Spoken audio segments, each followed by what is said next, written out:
Habíamos quedado en la calle como vehículo de ley en sociedad y el lugar donde también se impone el miedo. Pero vamos a tratar un poco lo que son los tipos de poder y los tipos de miedo y los distintos grados de formalidad que también tienen estos tipos de poder y estos tipos de miedo. Yo lo enumeré. Primero, los tipos de miedo. Existe el miedo al rechazo, al ostracismo, a la pobreza, al desprecio sexual, a la violencia física desorganizada, es decir, a las funas, ¿no es cierto?, y a los matones, a la violencia física organizada, es decir, el Estado, ¿no?, o otra forma de organización violenta, y el miedo a contraer enfermedades graves. Esos son los 7 miedos que yo listé. Puede que me falten, puede que me sobren. Yo los puse en ese orden porque yo creo que también ese es el orden en el que las personas en general, ¿no es cierto?, a nivel agregado lo ven. Evidentemente habrán personas que van a tener los miedos desordenados y van a haber tiempos en la historia en que esos miedos también van a tener una forma distinta de organizarse. El miedo al rechazo lo que va a generar es una imposición cultural específica. Es decir, no es una imposición cultural amplia, como pasa con el miedo al ostracismo, sino que tiene que ver con que no me rechace X persona, por lo tanto se me acomoda a la cultura de esa X persona, y eso no es amplio, es dado a un contexto social muy específico. Por ejemplo, si yo no quiero que me rechace la familia de mi polola, que son todos comunistas, entonces yo me voy a quedar callado y no voy a decir mis opiniones de derecha para que no me rechacen. Pero eso solamente se va a dar en el ámbito de la familia de mi polola, y voy a ir en otros lados, no voy a tener ese miedo o lo voy a tener en otros lados, pero no va a ser siempre. Entonces no es una imposición cultural amplia, sino una imposición cultural específica, a diferencia del miedo al ostracismo, que genera una imposición cultural amplia. ¿Por qué? Por ejemplo, en Chile, hablar contra los perros. A mí me llevó harto enemigo. Alguna vez dije algo contra los perros, que la cagada. Yo tengo sinofobia, 20% de la población lo tiene. Ese 20% de la población chilena tiene ese 20% que sufre de la sinofobia, es decir, fobia a los canes, a los perros. Sino en griego, también de ahí viene la palabra cínico, que es el nombre de la escuela filosófica donde está Diógenes, etcétera. Entonces en Chile, por ejemplo, existe, ¿no es cierto?, una cultura generalizada de veneración y respeto extremo hacia la figura del can y hacia la figura de la madre. No tengo las mejores relaciones del mundo con mi mamá, y el expresar que no tengo buenas relaciones con mi madre también me ha llevado a tener serios problemas de ostracismo, es decir, situaciones en las que yo he expresado una opinión diferente de la mayoritaria respecto de los perros y respecto de las madres, me ha llevado, ¿no es cierto?, a una situación de ostracismo en esa situación. Y yo creo que cualquiera que haga, pueden hacer el experimento social, pueden ir donde un grupo de chilenos X comunes y corrientes, cualquier muestra, y ponerse a decir, pucha, me cargan los perros, odiados de inmediato, o me llevo mal con mi mamá, eres como el hoyo. Entonces, eso es una imposición cultural amplia, es decir, tú ya te das cuenta que tiene que ser esto en todo momento, en todo lugar, tienes que acomodarte, porque si no te van a dejar absolutamente solo. Miedo al ostracismo, es decir, que te dejen fuera de la sociedad. Está el miedo a la pobreza, y el miedo a la pobreza contiene distintos tipos de imposiciones, ¿no es cierto? Hay una imposición cultural, porque, por ejemplo, si vaya a la entrevista de trabajo sin colonia, ponte tú, eso es cultural.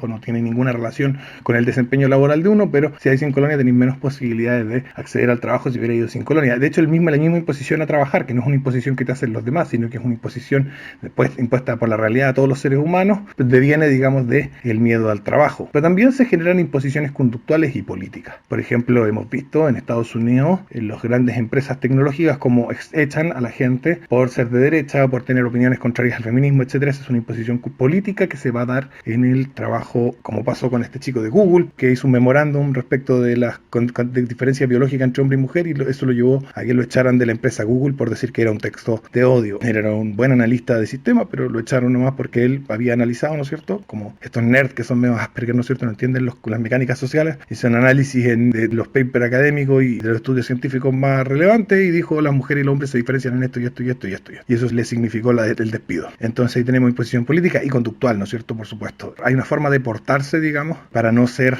pobre. Entonces, el miedo a la pobreza lleva a todo eso. Luego, respecto al miedo al desprecio sexual, a la violencia física desorganizada, todos miedos que van de la mano un poco y van de la mano con el del ostracismo, nuevamente tenemos imposición cultural amplia, incluso imposición política, dependiendo del grado de polarización que esté viviendo la sociedad en la que nos encontramos. Si la sociedad está suficientemente polarizada, si no estás de acuerdo con la imposición cultural amplia, vas a ser sujeto de funas y de desprecio sexual. Y eso es un miedo, digamos, la gente por lo general tiene miedo a no reproducirse.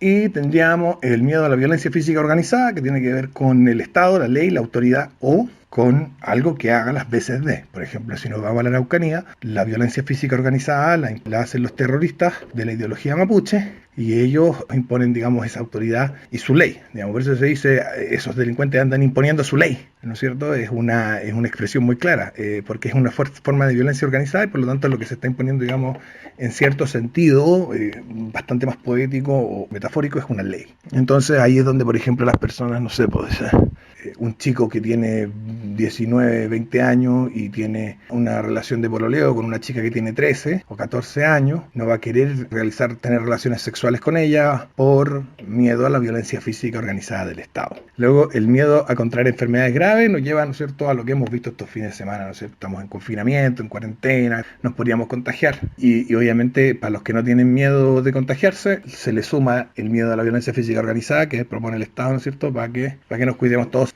Hay que entender, entonces, tenemos que saber ver automáticamente, ser capaces de distinguir en nuestro entorno social y en nuestro país y en nuestro entorno cultural y todo lo demás, quién es el que está dando miedo y por lo tanto quién lo tiene. Por ejemplo, vamos a ir uno por uno. Si es usted el que no expresa sus opiniones políticas de derecha porque le pueden molestar a una persona y esa persona no calla sus opiniones políticas de izquierda porque le importa un rábano si a usted le molestan, él es el que da miedo. Si usted tiene que decir cosas como no, si la educación gratis está bien, pero no alcanza la plata, y en realidad usted está en contra de la educación gratis porque encuentra que nada que ver andarle pagando los estudios a los vagos de sociología de la USACH, entonces usted está sufriendo de miedo al ostracismo. Usted tiene miedo. El otro no tiene miedo. Usted tiene miedo. No me ponga razones, no es que yo no quiero caer mal, es que no, tiene miedo. Eso se llama miedo. Importante eso, porque así lo desinstitucionalizamos. Debemos hablar de la institucionalización del miedo y la desinstitucionalización del miedo. ¿Qué pasa con los empresarios de izquierda? ¿Contratan gente de derecha? Jamás, nunca un empresario o una persona que tiene un negocio que sea de izquierda va a contratar a alguien de derecha, nunca. Pero ¿qué pasa con los empresarios de derecha? Por ejemplo, Horst Polman, que contrata a el Benjamín Vicuña, que es comunista, y le paga una churra de plata. ¿Qué ocurre ahí? Bueno, ahí lo que ocurre es que nos encontramos con un empresario de derecha que contrata a una persona de izquierda, le da trabajo, lo exime del miedo a la pobreza, porque el que tiene miedo es él y no Vicuña, el que tiene miedo es Polman. Entonces ahí nosotros vamos a ver este tipo, cómo estamos relacionándonos con el otro bando, digamos, en términos de quién tiene miedo. Asimismo, miedo al desprecio sexual. Yo no conozco ninguna persona que se haya hecho pasar por ser de derecha para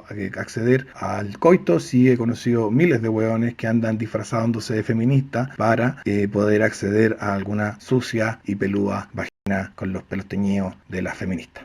Yo he estado con muchas mujeres de izquierda, todas me han dicho, me gusta el aborto y no sé qué. Pero finalmente lo que nosotros observamos más es gente de derecha haciéndose pasar por gente de izquierda para obtener aprobación sexual, a diferencia de caso contrario, que debería ser el caso, porque ser de derecha es bueno, ser de izquierda es malo, y por lo tanto si una persona quiere convencer al otro de que es una buena pareja sexual, debería decirle, soy más facho que la chucha. Eso es lo que debería pasar. No pasa, bueno, yo lo hago y genera cierto impacto, mal no me va. El miedo a las funas, ¿quién organiza las funas? ¿Quién dice, oye, no digáis eso porque te van a funar? ¿Los de izquierda? ¿Las opiniones de nuestras ideas o las de sus ideas? Vamos a tratar bien lo que es izquierda y derecha, porque siempre van a salir los que no, es que la izquierda y la derecha no existen. ¿Vale? Lo vamos a tratar porque es una tontería que se repite mucho, desde un racionalismo trasnochado. No existe la derecha, no existe la izquierda. La verdad es que sí existen, son componentes totalmente, están en la matriz biológica del ser humano, dos formas de respuesta ante los problemas, y esas dos formas de respuesta ante los problemas se resumen, digamos, agrupadas en posiciones de izquierda y posiciones de derecha. A una pequeña recopilación de lo que habíamos visto antes, todas las sociedades humanas se basan en marcos normativos que tienen por origen la violencia y el miedo. Es decir, en cosas que se pueden y no se pueden hacer porque si no alguien te va a castigar. Ya sea con rechazo, ostracismo, pobreza, desprecio sexual, violencia física organizada, y habíamos hablado de que la modernidad, el espíritu de la modernidad tiene que ver con la eliminación de una constante histórica a través de la cual, de su eliminación, se consigue, ¿no es cierto?, un paraíso en la tierra. Y fue chistoso porque después soñé que estábamos con mi papá y con el chopper, no sé por qué, andábamos en unos fiordos en el sudeste asiático con una lancha así, rescatando a un imbécil, a un millonario imbécil que andaba preocupado de acabar con el hambre. Él quería acabar con el hambre. Acabemos con la guerra, acabemos con el hambre, acabemos con la pobreza. Huevá. No se puede eliminar lo que es parte de la naturaleza humana. Pobres siempre habrán entre vosotros, dijo Jesucristo. Y a mí me da risa que me reten ahí en los comentarios. Alguno dice, no puedo creer que haya alguien citando en la Biblia, bueno, el libro más leído y vendido de la historia de la humanidad.